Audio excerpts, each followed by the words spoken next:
Buenas tardes, bienvenidas y bienvenidos. Esto es un encuentro para escuchar la experiencia de Jerry Cots González, Beatriz Arjona y Tatiana Monroy Pardo respecto a su experiencia de vida en ecoaldeas y en cohousing y lo que han vivido en el tránsito de utilizar los sistemas de consenso a las tomas de decisiones por consentimiento y la organización sociocrática. Jerry es cofundador de Sociocracy for All, una organización internacional que se encarga de difundir la sociocracia y hacerla accesible a las personas de cualquier parte del mundo. Y nosotras, Tatiana, Beatriz y yo, formamos parte del área hispanohablante. Yo estoy coordinando el área de sociocracia práctica, que es como se llama la parte hispanohablante de Sociocracy for All, y aquí estamos también en representación de este proyecto. Y esta tarde nos acompaña Murcia Cohousing, que luego también estaría bien que nos cuenten un poco cómo surgió el proyecto y en qué fase se encuentran cuando pasemos a la ronda de preguntas y respuestas. Dicho esto, tomar una posición cómoda, ajustaros los cinturones y estamos dispuestos a escuchar y a disfrutar de esta tarde. Jerry, te cedo la palabra. Las cosas van a suceder siempre la primera vez. Haces algo, aprendes con lo que has hecho y entonces haces algo otra vez. Y de ahí sigue... eso es uno de los puntos importantes de la sociocracia, es aprender por la práctica, ¿no? Siempre haces algo y aprendes con esa práctica y haces la próxima cosa para aproximar lo que quieres sobre tiempo. Ok, yo vivo en los Estados Unidos, en un pueblo que se llama Amherst, y aquí yo vivo en una comunidad que se llama Pioneer Valley Cohousing.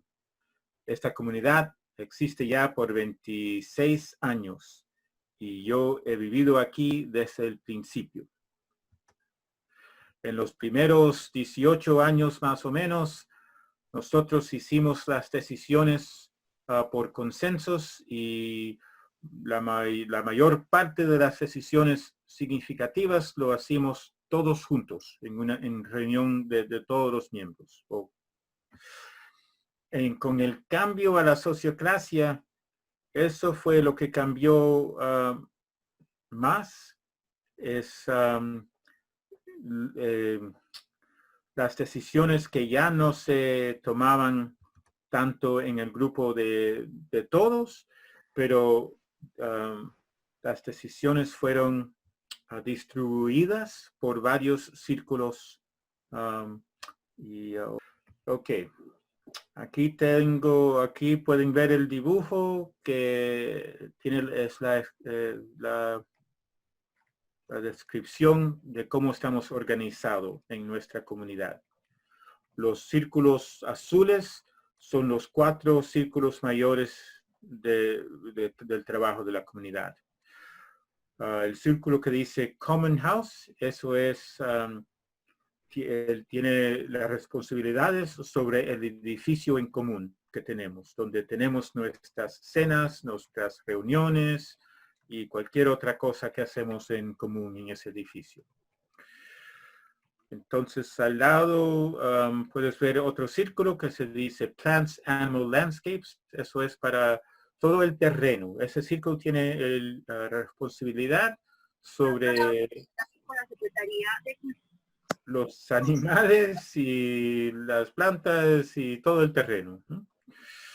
Entonces, otro círculo que se llama Buildings and Grounds, y ese círculo tiene responsabilidad sobre los edificios. Los techos, las paredes de afuera y las cosas mecánicas grandes como el camión, y algunos de los elementos en el edificio en común. Otras cosas en el edificio en común como la plomería y los sistemas de electricidad. Esos todos pertenecen, es responsabilidad del grupo de Buildings and Grounds. Y entonces el cuarto grupo es Community Life, la vida de la comunidad. Yo soy parte de ese grupo y tiene muchos subgrupos. Lo que hace ese grupo de la vida comunidad es pensar de todo lo que tiene que ver con las relaciones entre las personas, los conflictos, los apoyos de las gente que tienen necesidades, las finanzas, la membresía, el repartimiento de trabajo, etc. Así que en esto tal vez pueden ver que las decisiones que antes eran hechas por el grupo entero, ahora muchas de esas importantes decisiones están hechas por estos 4 grupos o tal vez en sus subcírculos. Cada uno de estos 4 grupos tiene un líder y un delegado que son seleccionados por el consentimiento y esas 8 personas son los participantes de lo que llamamos el círculo general o el círculo coordinador. Y ese círculo también elige una persona que es el coordinador de ese grupo. Y el propósito del círculo general es primeramente apoyar a los otros grupos para que funcionen bien. Y también decidir si hay algún tema nuevo, cuál de los 4 grupos va a tener ese tema, ¿no? Para distribuir los asuntos nuevos en varios círculos. Todavía tenemos reuniones del círculo de la comunidad entera. Eso porque bueno, y tenemos varios propósitos para las reuniones del grupo entero. Primariamente es para dar, ¿cómo se dice? Retroalimentación, feedback. Retroalimentación a las ideas que varios de los grupos azules traen. El grupo del edificio común tal vez tiene una idea de algo que quieren hacer, traen la idea a la comunidad entera para recibir retroalimentación sobre su idea, y entonces vuelven a su grupo y ahí hacen la decisión. La decisión no está hecha en el grupo entero, pero en el grupo más pequeño, pero con la retroalimentación de todos, ¿no? Ese es uno de los propósitos para los círculos generales, para el círculo completo de toda la comunidad. Otro es educación. Educación sobre gobernanza, educación sobre la comunicación no violenta, educación sobre las políticas del pueblo, del gobierno donde vivimos o de las calidades del terreno donde tratamos de crecer nuestras plantas, que sea, educación de cualquier cosa. El tercer es apoyar el sentido de comunidad entre todos. Y con eso muchas veces nos ponemos en grupos más pequeños y hacemos cuentos de nuestras vidas. O tal vez discutimos algo significante de que está pasando. ¿Cómo vamos a bregar con el problema de COVID? O cosas como eso, ¿no? Discusiones y demás amplias, pero muchas veces en grupos pequeños para que podamos hablar más íntimamente uno al otro. Y solamente la cuarta razón es de vez en cuando hacemos una decisión. Como cada año hacemos la decisión del presupuesto para el próximo año, ¿no? Pero ese presupuesto está preparado por los 4 grupos azules en nuestra parte de la comunidad, este es el presupuesto que necesitamos para la casa en común o para la vida comunidad, etcétera. Y todo eso se pone junto en una presentación a la comunidad entera y la comunidad entera decide el presupuesto. Creo que esto tal vez es bastante para mi presentación. ¿Hay algo que es importante que lo digo ahora? Ahora si tienes una idea o si no, las preguntas vienen después. Sí, luego vienen preguntas, pero básicamente de los años en los que tomabais las decisiones por consenso y cuando cambiasteis a funcionar sociocráticamente, ¿en qué sentisteis que hubo un cambio? O sea, ¿lo recomendaríais? Sí. Gracias, lo más importante, ¿no? Lo que pasaba cuando tratábamos de hacer decisiones con la comunidad entera es que era muy difícil hacer decisiones. Siempre había alguien que tenía una objeción. Y muchas veces era alguien que no había participado en las discusiones en un grupo más pequeño al llegar a alguna propuesta.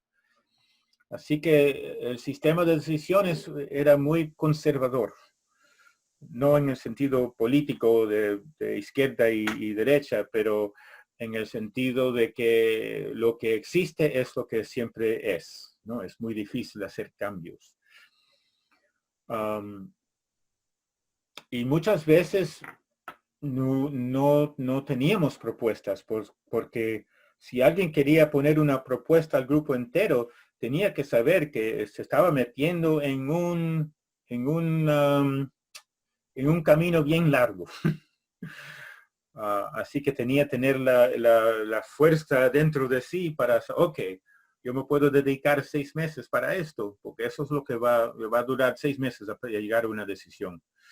Y ay, no. Ahora las decisiones se pueden hacer mucho más rápidas y basada en discusión de un grupo más pequeño que se conocen, se entienden y pueden meterse en el tópico, en el tema en una manera mucho más profunda. Porque trabajan juntos de mes a mes, tienen reuniones, entienden lo que están haciendo mucho mejor que un grupo en general, ¿no? Y la otra cosa que yo diría es que ahora también tenemos muchos más líderes. Solamente había un grupo pequeño de personas que tenían el sentido, ¿cómo se dice? La capacidad de facilitar el grupo grande. Pero ahora la facilitación es de grupos pequeños. Y hay muchas más personas que han tenido ahora la experiencia de facilitar su grupo, de conocer los miembros de su grupo y los temas que tienen que decidir. Y hay muchas más personas que tienen más sentido de capacidad. Sí. Vale. ¿Lo dejo ahí? Sí, he visto también que ya empieza a haber preguntas en el chat, pero vamos a darle también paso a Tatiana y después a Beatriz. Y estas preguntas, en cuanto terminemos las exposiciones, vamos formulándolas, ¿vale? Muchas gracias, Jerry. Entonces, bueno, me presento, Tatiana Monroy Pardo, colombiana de nacimiento, de alma de las montañas y del territorio planeta. Muy feliz de poder participar aquí el día de hoy, feliz de saber que hay un grupo inspirado de adultos mayores como ustedes, con toda la idea, las ganas y la motivación para construir un diseño de vida en comunidad. Mi experiencia en vida comunitaria está desde que nací en una familia muy bella. Aquí está mi madre presente hoy acompañándonos en esta charla también. Y desde mi vida comunitaria en familia aprendí muchas cosas que después ya las vine a verificar, a fortalecer, a actualizar en la vida en comunidad en Aldea Feliz, una ecoaldea en San Francisco, Cundinamarca, Colombia, de la cual soy fundadora. Beatriz Arjona también es fundadora, mi madre también es fundadora de la ecoaldea, y hay otras personas que nos han acompañado de diferentes formas en esta experimento de vida. Aldea Feliz tiene entonces 14 años. Yo voy a ir compartiendo algunas imágenes para contarles más o menos a grandes rasgos y luego ya me lanzo a hablar específicamente del tema de la vida en comunidad. Las imágenes las estoy compartiendo de la página de Facebook porque hay muchísimas imágenes, entonces no supe qué escoger, pero entonces les voy a ir contando. Aldea Feliz entonces está en un territorio de clima templado, donde hay café, donde hay árboles frutales, donde hay una vida muy exuberante y exótica. Es una comunidad que ha transitado por diferentes versiones de comunidad. Cuando arrancamos éramos un grupo de 12 personas que rápidamente se convirtió en 25 personas de gente viviendo y no viviendo en la comunidad, y que también ha mutado de acuerdo a las necesidades, las situaciones en específico, como el nacimiento de los niños, como la construcción de las casas, como el pago de la tierra. Entonces, cada una de las experiencias de la vida en comunidad va actualizando la forma en que la comunidad necesita organizarse, tomar decisiones, vivir colectivamente, vivir individualmente. Aldea Feliz entonces surge en un proceso desde cero en diseño desde la inteligencia colectiva.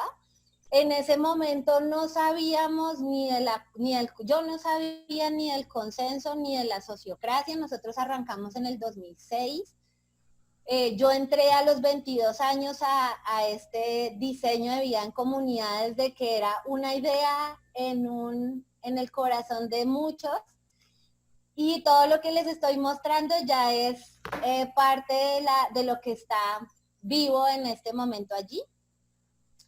Entonces, al partir desde la inteligencia colectiva con las herramientas que en ese momento teníamos, nos abrimos a muchos ensayos y errores y muchos aciertos también. Entre los aciertos que yo veo, tuvimos la oportunidad de podernos conocer, identificar, disfrutar y aprender de la diversidad de personas que soñamos en vivir en escenarios como estos, porque somos muchos los que soñamos, los que nos imaginamos cómo se vive en una ecoaldea, los que queremos retornar al campo, los que queremos sembrar nuestra comida, los que queremos educar a nuestros hijos, y son las ecoaldeas o los cohousing o los diseños intencionales de vida los que se vuelven en esos escenarios ricos para saber cómo lo vamos a hacer, ¿sí?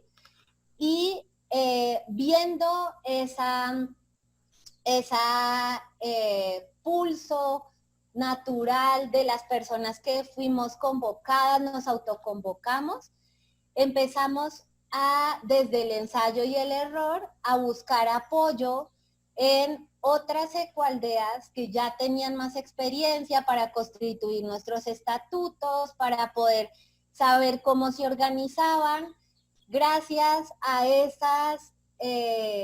ese paso que dimos de vida en comunidad, nosotros arrancamos a soñar Aldea Feliz en febrero del 2006. En abril del 2006 hicimos nuestra primera convocatoria, y en agosto del 2006 ya había un grupo de 7 personas viviendo en el territorio y a diciembre del 2006 ya éramos un grupo de 12 personas de forma permanente viviendo en el espacio. Y a diciembre, más o menos a enero, febrero del 2007, éramos un grupo de 25 personas, entre residentes y no residentes, soñando juntos cómo hacer esto realidad. Entonces, gracias a las diferentes crisis, preguntas, vicisitudes, dificultades, fortalezas, pedimos ayuda en cómo otras ecoaldeas que tenían más tiempo estaban tomando decisiones, cómo se estaban organizando, cómo estaban resolviendo conflictos, y conocimos nuestra primera como línea, que fue el consenso. Hicimos una formación con Beatriz Briggs, que estuvo en la ecoaldea y nos dio una excelente como una guía muy buena para poder hacer esa implementación de del consenso, y aprendimos mucho de allí. Aprendimos una muy buena puerta de entrada para poder identificar nuestra inteligencia colectiva, para poder aprender sobre asignar la palabra cuando queríamos escucharnos, para poder darle ese lugar a las voces de todos. Y como veníamos, casi el 100% de las personas que estábamos siendo autoconvocadas en el diseño de la ecoaldea, veníamos de experiencias urbanas, pues nuestros aprendizajes vienen de la democracia, vienen de las voces de las mayorías, viene de un líder que dice cómo se hacen las cosas, y ya. Entonces, el aprendizaje en el consenso fue muy nutritivo porque nos permitió poder escuchar esas otras voces que no estamos acostumbrados a escuchar. Nos permitió también generar una cultura de las rondas para asignar la palabra, nos generó una cultura de las actas, de las memorias, de llevar por escrito los acuerdos, y gracias a eso digamos que nos pudimos también enfrentar a un siguiente paso que no nos lo resolvió el consenso, pero lo fuimos resolviendo con otras herramientas. Una de las dificultades o de ese desafío que nos encontramos fue el tema de los liderazgos y las jerarquías. No sabíamos cómo establecer liderazgos y jerarquías en este diseño, porque todos podíamos arrancar al mismo tiempo.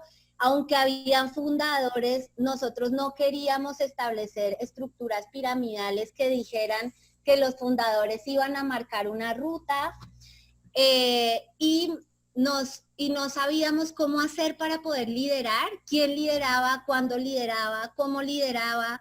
Eso que dice Jerry, lo sentí muy vivo, de el que se lanzaba a lanzar una idea, tenía que atenerse a un escenario muy, desde una incertidumbre muy grande, porque no se sabía si tu idea iba a ser apoyada o no, por quiénes iba a ser apoyada y cuánto tiempo iba a tomar para poder, que si se lograba ejecutar algún día iba a ser todo un logro, pero por lo menos podernos poner de acuerdo para llevarla adelante.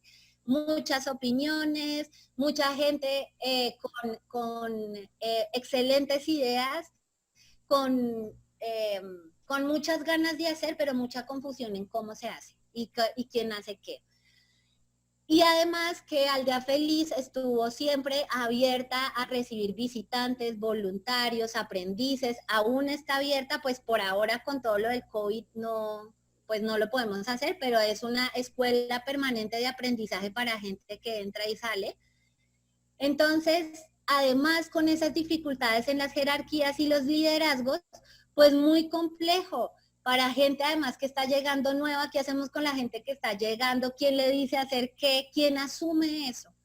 Entonces en el 2012 conocemos a través del el llamado de la montaña, que es un encuentro que se hace anual, que arrancó como un encuentro de ecoaldeas en Colombia, de podernos identificar entre las ecoaldeas y asentamientos sustentables en Colombia, y fue escalando, y en el 2012 se hizo el primer iberoamericano,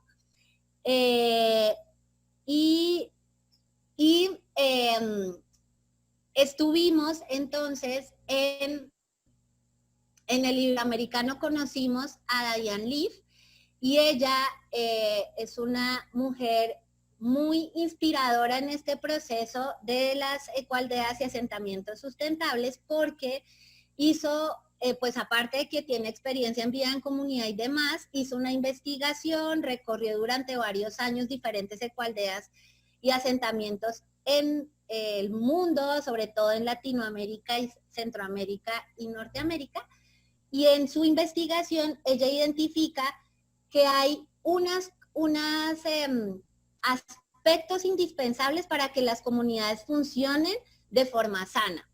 Y uno es la comunicación, el segundo es la administración o una forma de gobernarse entre las personas, y el tercero es el pegamento comunitario, lo que hace que nos mantengamos juntos más allá de todas las cosas que puedan suceder en nuestra existencia como comunidad. Y ella dijo una frase que fue muy nutritiva en ese momento, que era: las ecoaldeas necesitan aprenderse a administrar. Los asentamientos necesitan administración, y la administración implica que se vea de frente los liderazgos, que se sepa cómo se lleva adelante una estructura, cómo se retroalimentan roles, cómo se hace, bueno, todo ese proceso. Ahí llega la sociocracia Aldea Feliz. Hacemos una formación en alianza con Casa Colombia, que es el Consejo de Asentamientos Sustentables. Casa Colombia en el 2014, no estoy segura si fue en el 2014 o en el 2015, hacemos esta formación con Diane, y Aldea Feliz empieza la implementación de sociocracia dentro de su estructura. Entonces, con acá hay una gráfica de la estructura que en un momento, que ha mantenido la aldea. Hay cambios en los liderazgos y demás, pero esta es una estructura que ha permanecido en el tiempo. Nosotros tenemos un círculo que es el Círculo de Economía y Gobernanza. En ese círculo se toman todas las decisiones que tienen que ver con contratación de trabajadores. Nosotros somos una asociación sin ánimo de lucro, entonces pues todo lo que tiene que ver con pagos de impuestos, las cuotas que pagamos los asociados de la ecoaldea, el manejo de planes, de los presupuestos que tenemos, cómo le cobramos a los visitantes, a los aprendices, bueno, todo el mundo económico al interior y hacia afuera de la ecoaldea. Tenemos un grupo que es el Grupo Semilla, que ese grupo lo conforman personas que ya tienen un tiempo amplio de vida en comunidad y que están ahí pendientes de guardianar la visión y la misión de la ecoaldea, que también ha cambiado en el tiempo, ¿sí?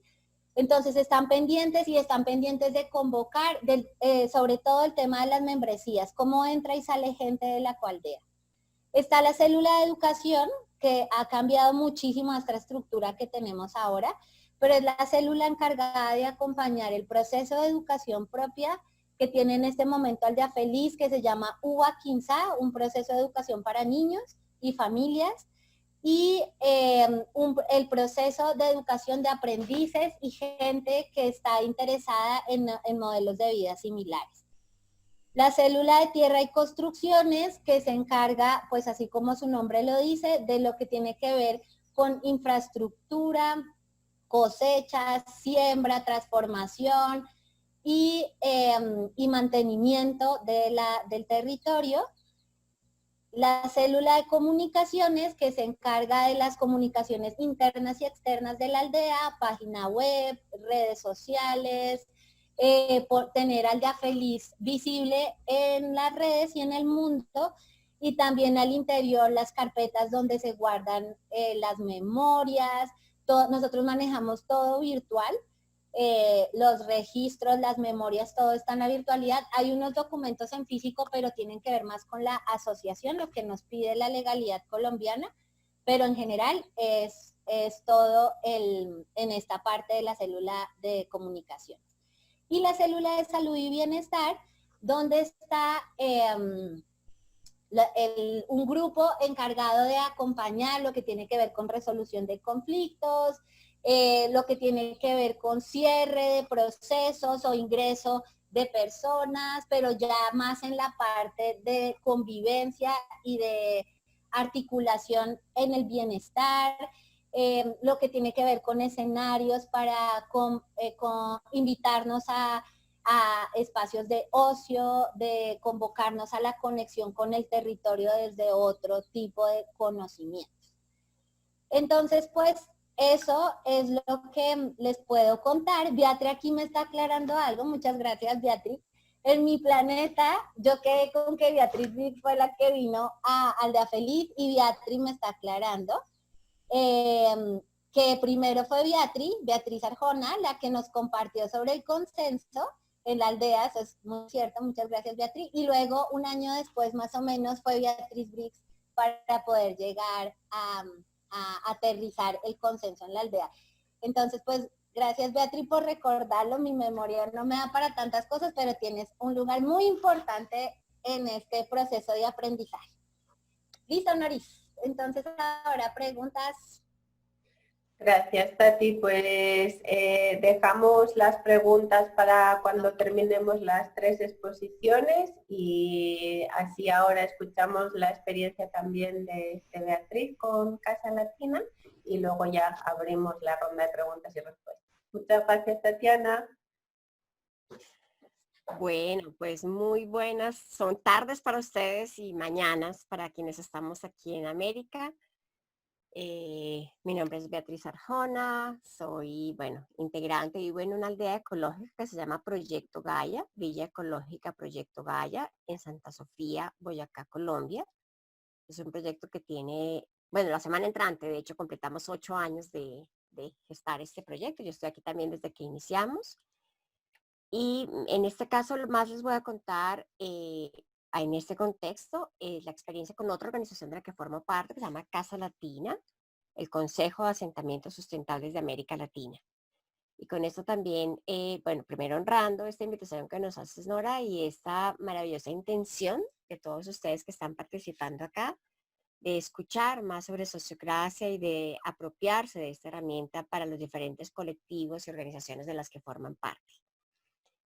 En mi caso, y empatamos mucho con lo que dice Tati, pues Tati y yo vivimos juntas 2 años en el Día Feliz, o sea, yo fui una de las gestoras del Día Feliz en esa etapa en la que aún no conocíamos sociocracia, y la mejor herramienta que conocíamos era el consenso. Yo la había conocido 6 años atrás, 7 años atrás, de la mano de Beatriz Briggs en su primera venida a Colombia, en el año 2000.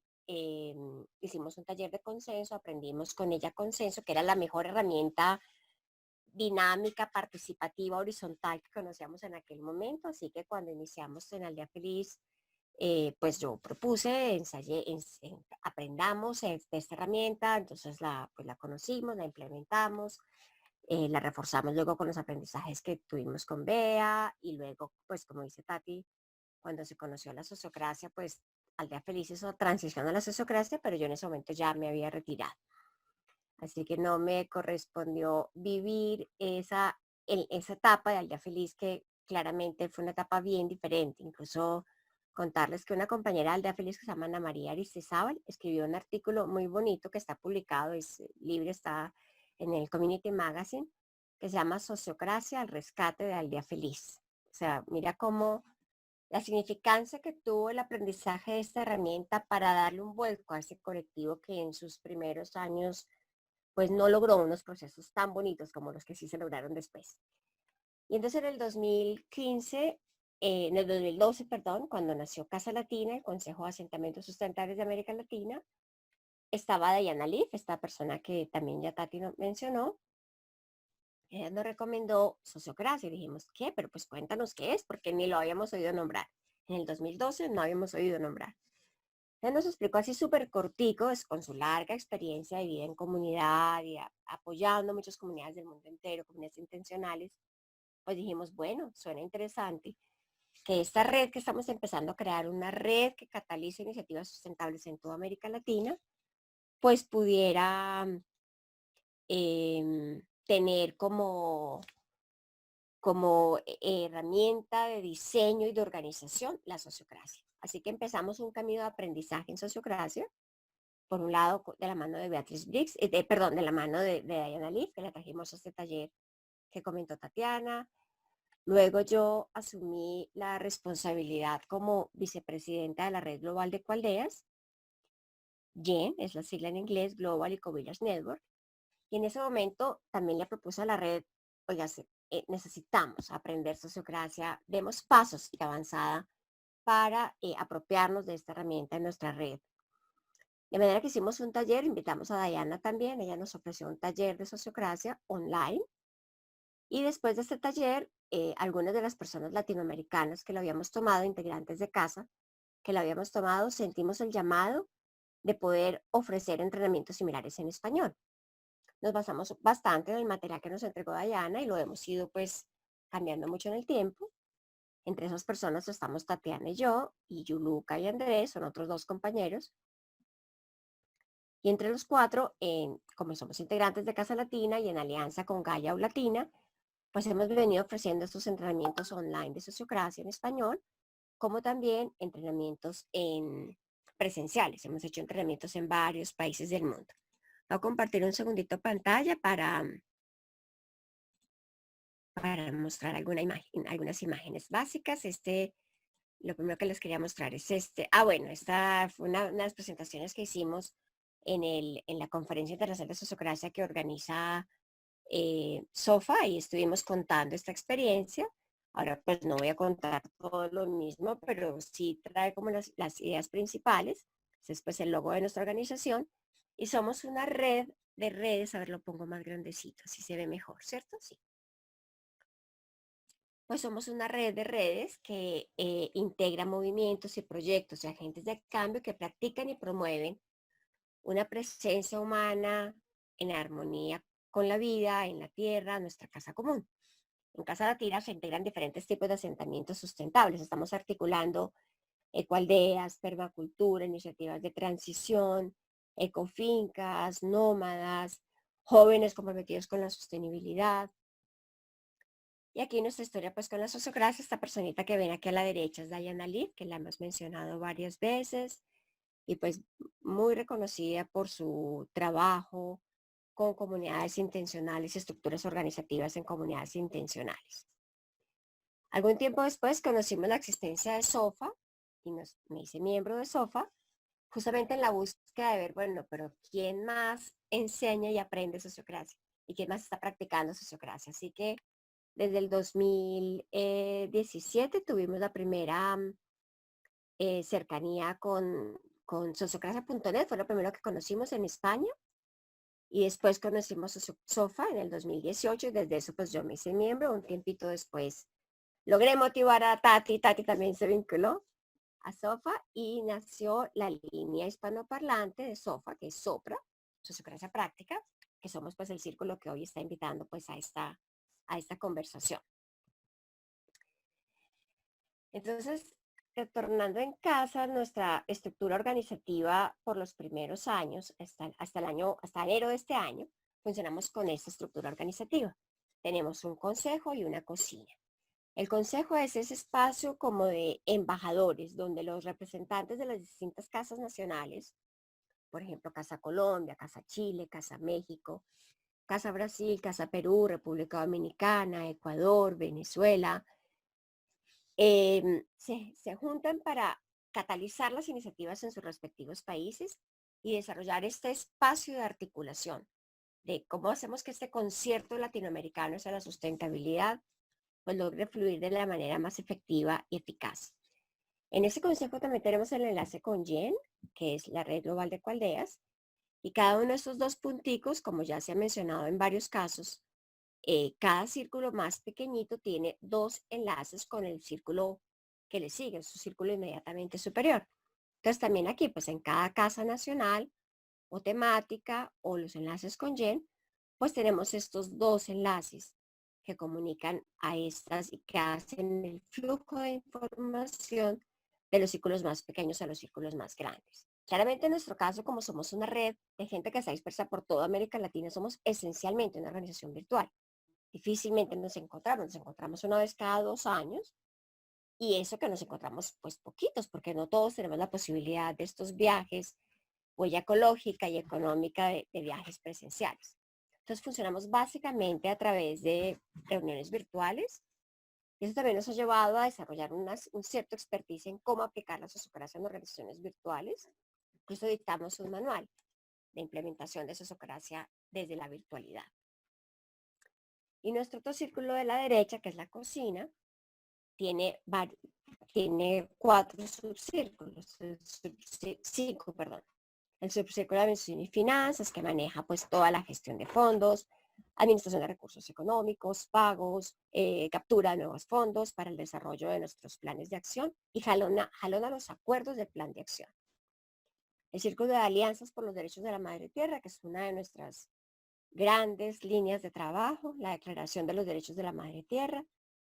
El círculo de comunicaciones, que maneja todo lo que tiene que ver con página web, boletines, Facebook, Twitter, Instagram, Zoom, bueno, todos nuestros perfiles en redes sociales. Gestión de proyectos, que gestiona diferentes proyectos que hemos ejecutado en varios proyectos en América Latina, como proyectos de emergencias, los proyectos de los diferentes entrenamientos, bueno, varios cursos que hacemos. Y procesos internos, dentro de procesos internos no solo entrenamiento de sociocracia, como les comentaba al comienzo, pues desde el 2016 sentimos que ya estábamos suficientemente listos, que conocíamos la herramienta ya suficientemente bien como para poderla compartir y entregar a otras personas. Así que desde ese momento nació el entrenamiento de sociocracia, que si lo vemos aquí en detalle, también funciona con una estructura sociocrática. Dentro de procesos internos, el entrenamiento de sociocracia tiene un círculo de facilitación, el círculo de plataforma tecnológica, el círculo de comunicación y el círculo de administración y finanzas. Y cada casa nacional también tiene sus propias estructuras. La mayoría de ellas han acogido una estructura sociocrática. Esta es la estructura sociocrática de Casa México. No vamos a entrar en detalles, sino solo como contarles que como somos una red latinoamericana, pues muchas casas nacionales han replicado una estructura sociocrática también. No es obligatorio. Cada casa nacional puede organizarse como sienta que, pues, que mejor les funcione. Pero por el ejemplo de Casa México, pues acogió la sociocracia, Casa Brasil también, y este es su mandala. Y bueno, sí podríamos compartir varios otros de los mandalas, pero pues no vamos a entrar más en detalle. Y el año pasado, en nuestro encuentro presencial, ay, ¿qué pasó? Así, en nuestro encuentro presencial del año pasado, vimos claramente la necesidad de reinventarnos nuestra estructura organizativa. Y esta es la estructura que tenemos ahora, es una estructura que se llama la chacana. Chacana es el nombre como de esta estrellita y es el nombre de la cruz andina. Antes de la llegada del cristianismo a Latinoamérica, pues esta era la cruz que representaba la cosmogonía andina y que sigue representando la cosmogonía andina. Y en esta chacana entonces tenemos los círculos que están de rosadito, son los círculos operativos, que se llaman Círculos por los Derechos de la Madre Tierra, que insisto es uno de los proyectos de vanguardia de Casa Latina. El círculo de educación, donde seguimos ofreciendo los entrenamientos, como entrenamiento de sociocracia, transición, comunicación no violenta, y bueno, muchos otros entrenamientos que estamos ofreciendo. Y el círculo de proyectos que desarrolla pues otro tipo de proyectos como emergencias y otra clase de proyectos. Y los círculos azulitos están representados, son los círculos de servicio, círculos de administración y finanzas, de comunicaciones y de procesos internos, que estamos al servicio para el desarrollo de los demás, de las labores operativas de los círculos operativos. Y un círculo muy importante que es este de guardianes de visión, que incluye en su interior los mayores y mayoras antiguos enlaces de casa en YEN y mayores de los diferentes países. Queremos como unos guardianes de visión que nos ayuden a sostener viva la visión, a reorientar cuando algo esté como desorientado, pues por ahí vamos en esto. Y las asamblearios de YEN somos pues las personas de Casa Latina que representamos a Casa en la Asamblea General de nuestra red más grande, de la red global de Coaldeas. Bueno, ahí voy a parar de compartir pantalla para entonces contarles pues que como en Casa Latina desde que nacimos como una organización sociocrática, pues no podríamos contar como una diferencia en el antes y después, porque nacimos ya como organización sociocrática. Pero sí quiero resaltarle, o sea, cómo se siente y cómo se encarna la maravilla de los valores de la sociocracia, cómo se encarna la transparencia, cómo se encarna el espacio de permitir que todas las voces sean oídas, que eso para mí es una de las cosas más importantes de la sociocracia. Se siente realmente muy bien en una organización. Cuando nos tomamos el tiempo y los espacios formales para escuchar las voces. Y por eso insto mucho a las organizaciones a que acojan esta estructura porque es verdaderamente empoderante, empodera mucho a los individuos para hacer lo que queremos hacer, para fluir de manera bonita, siendo felices haciendo lo que estamos haciendo, generando sinergia, generando conexión para co-crear lo que queramos co-crear. No hay ningún sueño que no podamos hacer realidad si nos disponemos desde nuestro corazón a poner nuestro pedacito de verdad y escuchar el pedacito de verdad del otro y de la otra para co-crear la verdad que mejor nos represente a todos, en la que nos sintamos más felices todos y siempre podremos llegar a una solución. Entonces, bueno, ya con esto me siento completa y me siento lista para pasar a ronda de preguntas y comentarios. Muchas gracias, Beatriz. Pues vamos a empezar con un par de preguntas que había ya en el chat y luego si alguien tiene alguna pregunta más, pues hasta y media nos hemos dado de tiempo para ir respondiendo, ¿vale?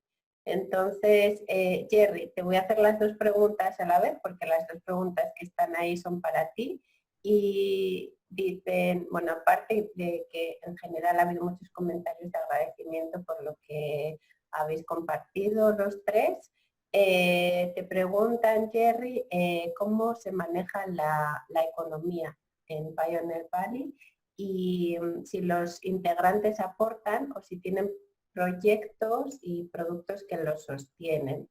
Y por otro lado, si puedes explicar un poco más los óvalos pequeños de los 4 círculos azules. O sea, me imagino que son los óvalos verdes que salían de los círculos azules.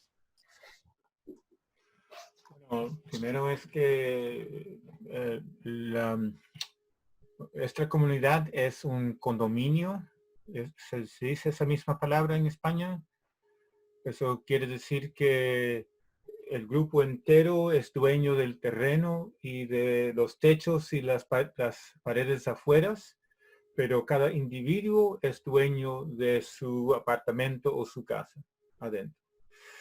No tenemos una economía productiva juntos, ¿no? Cada uno tiene su trabajo o es retirado. Lo que hacemos es compartimos, ¿no? en los gastos de la comunidad. Así que todos ponemos un dinero cada mes para apoyar los gastos de reparar, ¿no? el techo y los caminos y los gastos de las utilidades y todos los gastos que tenemos. Y los gastos son repartidos por una fórmula que incluye que estás aquí y también qué grande es tu casa o apartamento. Como una parte fija y una parte variable. Y así es una forma para llegar a cuánto paga cada uno. Sí, tenemos, tenemos terreno, tenemos bastante terreno para tener nuestras jardines y ¿cómo se dice? la finca, ¿no? No sé, finca tal vez es una palabra muy grande, pero podemos crecer vegetales, etcétera, para que usamos todos en nuestras cenas en la casa común. La idea de la sociocracia es que cada círculo tal vez tiene un círculo pariente, el círculo padre o madre, y también tiene círculos de los hijos, ¿no? Y de cada relación siempre, si es posible, hay los dos representantes, el líder y el delegado, que hacen el empate, el enlace dentro de los círculos. En el dibujo que tenía, tal vez lo puedo, a ver si lo puedo enseñar otra vez. O ya se me fue. Sí, siempre se me va cuando... Ok, no lo voy a enseñar. El círculo mío, el círculo de la vida de la comunidad. Tenemos, por ejemplo, un subcírculo de finanzas. Son solamente 3 personas y pagan los gastos, reciben los ingresos y organizan el presupuesto cada año. Tenemos un círculo como Tatiana estaba también hablando del círculo de la salud general del grupo, de bregar con los conflictos y también apoyar, si alguien se rompe la pierna, le van a traer comida o vídeos para ver o compañía, eso.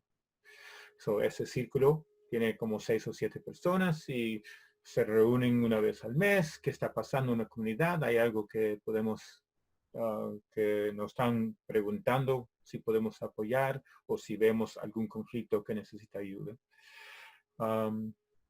Y bueno, no tengo que describir todos los círculos, subcírculos, pero sí esa es más o menos la idea, ¿no?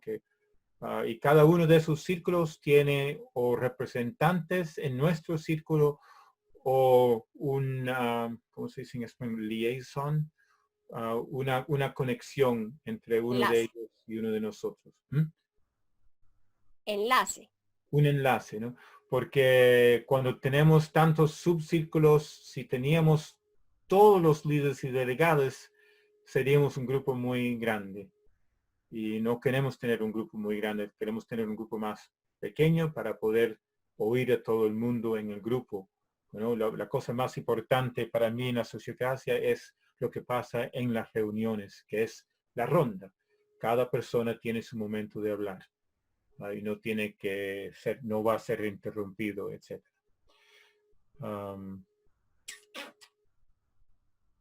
¿Y bien? También te pregunta Bego si las personas dependientes se pagan ellas los cuidados o ayuda a la comunidad. Las personas dependientes se pagan ellos los... personas ¿Dependientes dependientes. de qué? Dependientes. ¿Pero Personas... de qué? ¿Dependientes de qué? Bego, te paso la palabra.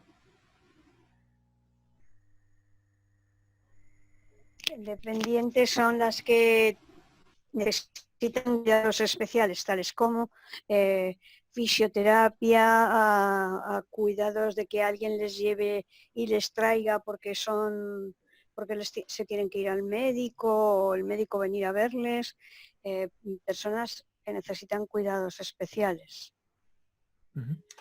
Bueno, en nuestra comunidad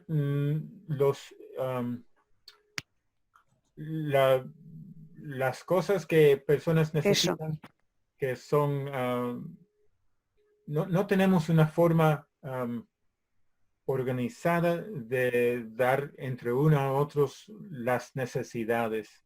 Esos son hechos por la comunidad más amplia, no por los médicos y etcétera. No tenemos una manera económica de hacerlo dentro de la comunidad. Lo que sí tenemos es la forma más informal. ¿Necesitas una medicina? Ok, yo puedo ir al pueblo y comprarla y traértela. Tú tienes un gran problema, ok, podemos poner un grupito a hablar contigo y a ver qué es el problema y si hay ideas de cómo resolverlo, etc.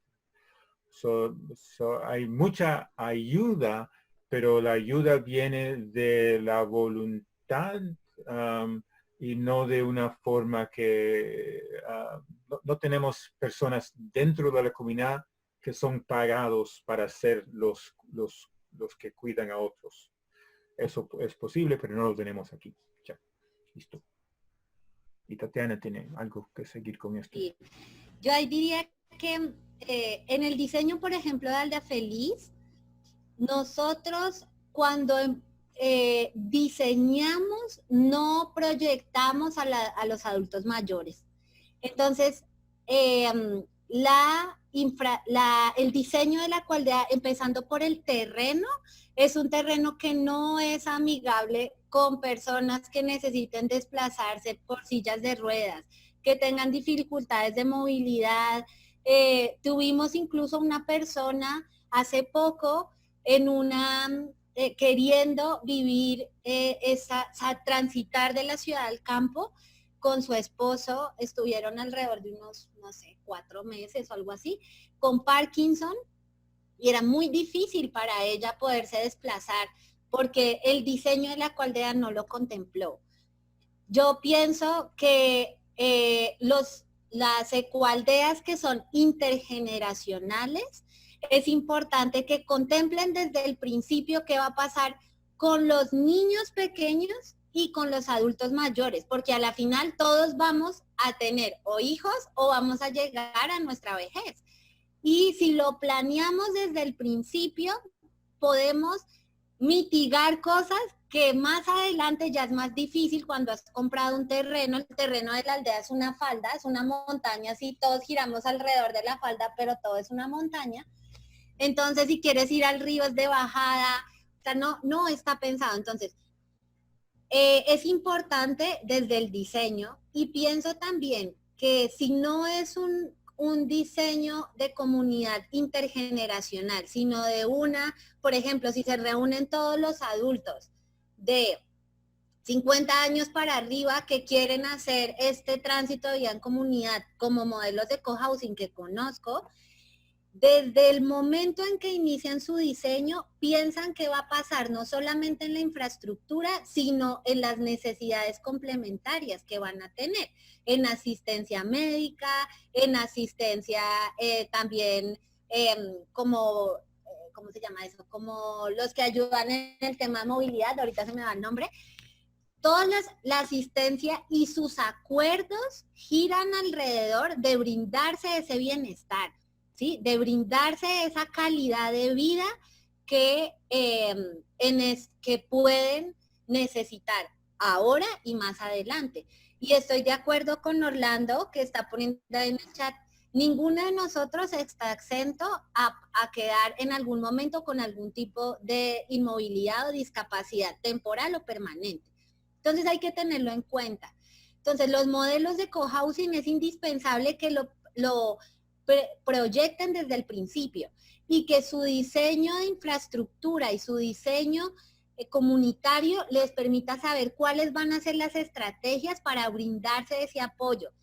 Que como lo dice Jerry, puede ser un apoyo voluntario y un apoyo de decisión personal de cómo nos apoyamos, y algunos apoyos de decisión comunitaria, o puede ser un apoyo tácito, médico, infraestructural, un apoyo técnico que brinde ese bienestar y priorizarlo desde el momento en que se empieza el diseño. Eso.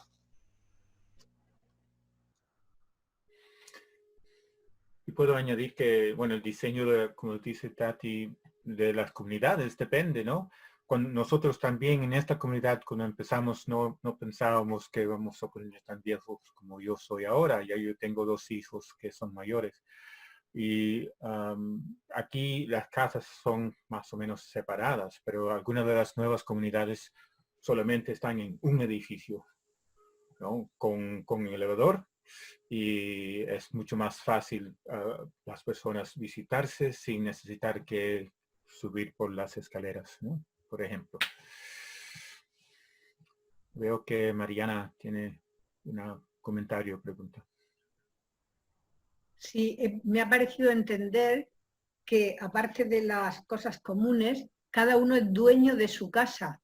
Aquí los cohousing en España, la mayoría son de cesión en uso. No sé si cuando te refieres dueño de su casa es que tiene su casa para vivir él, de alguna manera es su intimidad, pero quiero decir que se paga entre todos, que tú únicamente tienes el derecho a uso. ¿Eso es así o las casas son independientes y cada uno compra la suya?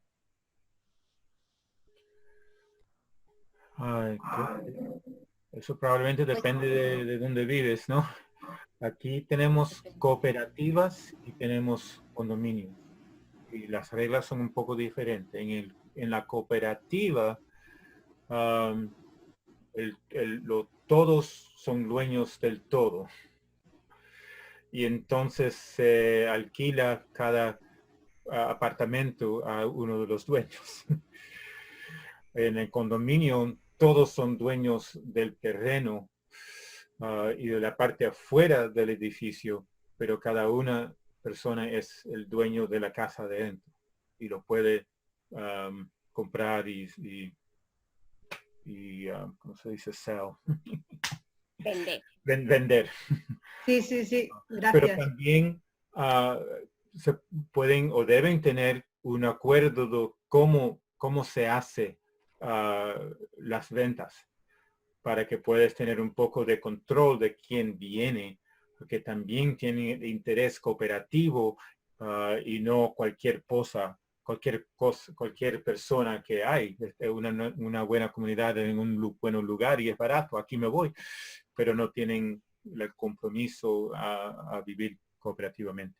Eso es importante tener eso en mente. Muchas gracias, Jerry.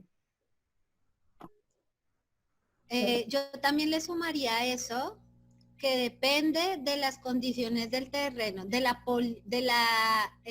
legalidad que tenga el terreno, ¿sí? Nosotros, por ejemplo, en el lugar donde escogimos, en ese momento ya cambiaron el plan de ordenamiento territorial, ya cambió, pero en el momento en que compramos el terreno, se permitía construir 2 casas por hectárea, ¿sí? Entonces, todo el plan maestro de Aldea Feliz es un plan maestro que se diseñó pensando en 6 casas dentro del plano, pero que en la asesoría de los arquitectos nos informaban que una casa es considerada casa porque tiene zonas comunes, porque tiene patio de ropas, porque tiene cocina y tiene baños. Eso es considerado una casa. Si eso no está dentro de una casa, son consideradas unidades habitacionales. Entonces nosotros sacamos el patio de ropas de las casas, hicimos pequeñas cocinas y los baños afuera de las casas. Entonces tenemos una diversidad de casas alrededor, son muchas casas las que hay, pero que ¿cómo se diría eso? Como que nos adaptamos a lo que nos dijeron, pero logramos hacerlo a nuestra manera. Ahora, Aldea Feliz, al ser un territorio de 3,5 hectáreas, es un territorio pequeño para una comunidad que más o menos tiene unas 25 a 30 personas viviendo, entre adultos y niños, ¿sí? Entonces, la comunidad de por sí tiene las casas muy pegaditas, ¿sí? Hay diseños como la Villa Permacultural donde está Beatriz, que las distancias en las casas son mayores, ¿sí? En este caso, en la aldea, nosotros estuvimos durante mucho tiempo, la propiedad de la tierra la tuvimos en un contrato, un documento que se llamaba común y proindiviso, donde todos aparecíamos dueños de la tierra. Con el tiempo, nosotros nos empezamos a dar cuenta que necesitábamos lo voy a decir así porque así lo pensamos, proteger el sueño de nosotros mismos, porque nosotros íbamos a cambiar. Nosotros iban a crecer nuestros hijos, posiblemente íbamos a tener, si alguno de nosotros asumía una deuda o asumía algo, la propiedad que tenía ese pedacito, esa cuota aparte, podía poner en riesgo el proceso de todos. En el 2013 tomamos la decisión de donar la tierra a la Asociación Aldea Feliz. Solo una persona de los 25 dueños que en ese momento aparecían no donaron. Entonces la tierra pertenece a Aldea Feliz y una cuota aparte a un asociado, a una que no es asociado a Aldea Feliz, pero es dueño de la tierra. Y decidimos que como la tierra le pertenece a la aldea, la forma de legalizar nuestras casas es a través de un contrato de comodato, que es lo que dice Mariana, el usufructo de un espacio, que en ese documento está el tiempo de usufructo, los acuerdos de cómo se habita ese espacio, por cuánto tiempo, quién pone la plata, cómo yo puedo recuperar mi dinero el dinero que invertí, porque el dinero para construir nuestras casas salió del bolsillo de cada uno, ¿sí? Entonces, por ejemplo, en este momento yo no estoy viviendo ya en la Coaldea desde el año pasado, mi casa está arrendada en este momento. Internamente Aldea Feliz tiene unos acuerdos para arriendo de las casas, manejo de los porcentajes en esos dineros y demás, y si yo quiero vender mi casa, yo la debo pasar por un conducto regular, un acuerdo que tenemos para poder vender, y lo que yo vendo es el usufructo de ese espacio, que es un papelito que dice que yo le paso ese derecho a otra persona. Eso. Muchas gracias, Tatiana, pero un inciso, ¿qué es el patio de ropas? Me he quedado así, un poco. Lavandería. No, ya, el lugar donde se lava la ropa. Vale. La lavandería. Gracias. Bueno, te dejamos pasar, Beatriz, y como nos quedan 7 minutitos, si hay una última pregunta, pues la respondemos también. Dale, Beatriz. Sí, yo quisiera complementar ahí a la pregunta y es contarles que hay múltiples formas de organización, no hay una sola, hay muchas.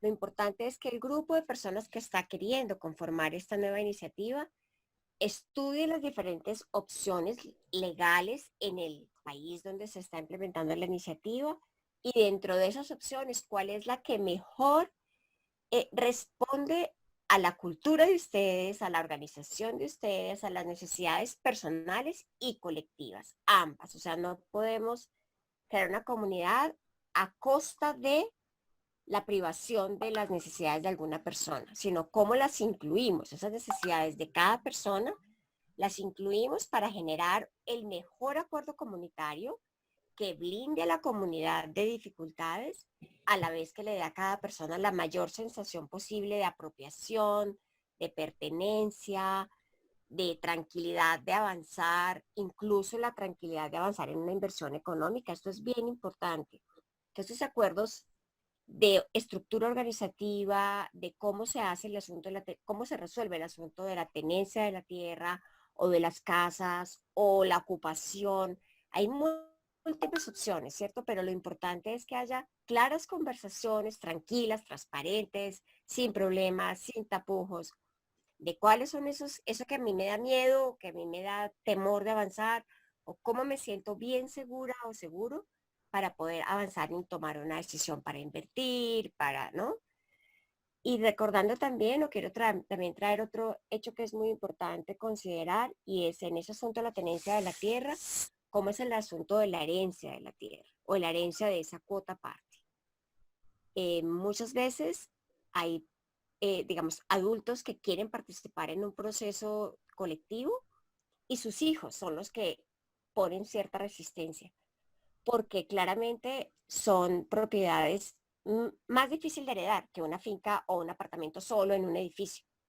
Tiene mucha más complejidad. Entonces, pues muchas veces cuando los adultos que quieren participar del proceso tienen hijos, es necesario que haya conversaciones súper claras de cómo va a ser este asunto para posibilitar más la motivación de los adultos a que participen y que sus hijos no sean pues no establezcan como una tranca, un ancla a que este sueño se pueda realizar.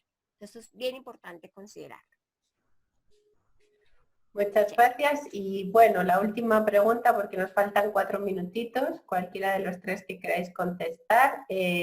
Pregunta Ginés, cuando se habla de gobernanza, si podéis concretar a qué aspectos os referís.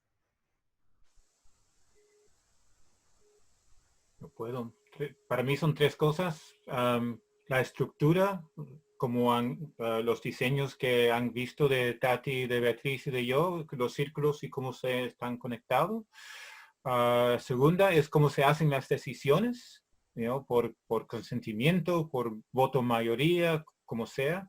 Y para mí la tercera es cómo se desarrolla los aprendizajes sobre tiempo, el proceso de retroalimentación, cómo la organización puede aprender y desarrollar los métodos para hacer eso. Listo. Bien, bueno, pues como faltan ya 3 minutitos, vamos a aprovechar a despedirnos. También podéis dejar comentarios en el chat para que nos dé tiempo a todos a escribir algo antes de cerrar.